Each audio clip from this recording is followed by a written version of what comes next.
Earlier today, we brought you a story of a Treasure Coast veteran who lost his life savings after a court-appointed guardian was given control of his finances. CBS 12 News I-Team investigator Lynrod Douglas is here to explain how that guardian got away with it and how that case could lead to major reforms in the state's guardianship system.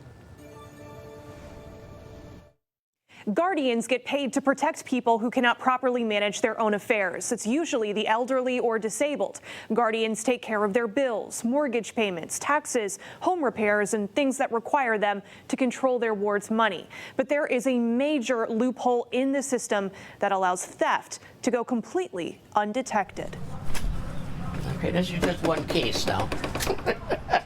Larry Lenhart keeps meticulous records, which turned out to be a good thing when he started asking questions about the money from his father's estate and the actions of his dad's court-appointed guardian, Lynrod Douglas. There's motions and charges and bank records, and it just goes on and on and on. It was through these records Larry realized more than $200,000 of his father Richard's money was missing. That led to an investigation that landed Douglas in jail. But one document Larry has never been able to see is what's called an inventory, a list of the assets Douglas reported to the court at the time he took control of Richard's estate. It's pathetic the way the system runs. And you just have to look at it and just shake your head out of disbelief. When a guardian takes an individual on as a ward, they are responsible for providing the court with an inventory of the ward's money, valuables, and other assets. After that, annual financial reports allow the court to monitor how the guardian is managing the money. But no one is responsible for verifying that guardian's initial report. So whatever they include or leave out of the inventory is accepted as fact. The guardian goes and does the initial inventory by themselves. There's no check. There's no person there with them. Ken Burke is the chair of the statewide guardianship task force looking at ways to improve the system. He says too often guardians intentionally leave items off of the inventory in order to take those assets for themselves. But unfortunately, that temptation's too strong when there's no checks and balance. You would never allow that anyplace else. The inventory list Lynrod Douglas made for Richard Lenhart left out more than $250,000 that Lenhart had in the bank, money that Douglas immediately took for himself, and a loophole he exploited again and again.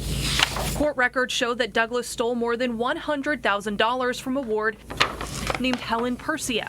He used her money to pay off a mortgage and pad his business account. That money was not included on her inventory list. Douglas also stole more than $55,000 from a ward named Kevin Benner. His savings paid for a new Mercedes-Benz. We are helping people that really don't have a voice. Anthony Palmieri is the inspector general who helped put Douglas behind bars. Nobody's checking that inventory, though. Nobody but us. In the guardianship system, the clerk of courts is the only one who can audit guardianship cases.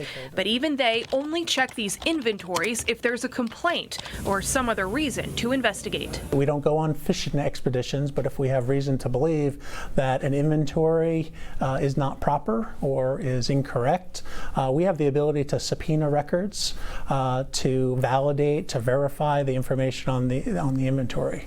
But we don't do that for every single case. You know, I'm upset with the court system for handing Dad over to a guy that was a crook. Larry Lenhart thinks all guardians' inventory lists should be independently reviewed. At the very least, he says, family members should be able to double-check them. Well, I'd like to hear him in Tallahassee change a few things. Like I said, more oversight. You just can't have carte blanche on something like that without somebody keeping an eye on them. More oversight into the inventory process is something the task force will be considering. Larry tells the I-Team that many of his father's valuables, like jewelry and fine art, are also missing, and he has no idea if they were ever on that inventory list provided to the court. Lynrod Douglas, CBS 12 News.